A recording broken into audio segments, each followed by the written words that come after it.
మా నీకు ఐఫోన్ తెలుసా? తెలుసు, రేట్ కూడా ఎక్కువే. రేట్ ఎక్కువే అమ్మా, కానీ ఈ ఫోన్ మన దగ్గర ఉన్నిందంటే ఒక చిన్నపాటి ట్రెజర్ ఉన్నది. ఏంటి జోకా?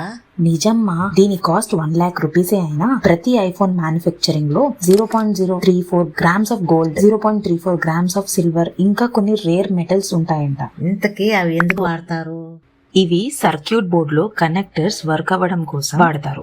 యాపిల్ కి డైజీ అనే ఒక రీసైక్లింగ్ రోబోట్ ఉంది. ఇది పాత ఐఫోన్స్ నుండి gold, silver and rare materials ని సేకరిస్తుంది. ఫర్ ఎగ్జాంపుల్ 2007 నుండి సేల్స్ అయిన అన్ని ఐఫోన్స్ ని కలిపి మెల్ట్ చేస్తే టన్నుల బంగారం అలాగే రేర్ మెటల్స్ వస్తాయంటమ్మా. అండ్ ఇంకోటి, యాపిల్ వాళ్ళు ఆల్మోస్ట్ కొత్త ప్రొడక్ట్స్ అన్ని సెప్టెంబర్ లోనే లాంచ్ చేస్తారు. ఎందుకంటే ఇండియాలో అప్కమింగ్ గా అన్ని ఫెస్టివల్ సీజన్, అలానే యుఎస్ స్టేట్ సైడ్ సెప్టెంబర్ అనేది ఫినాన్షియల్ ఇయర్ కూడా. ఏం చేయమంటావు నన్ను?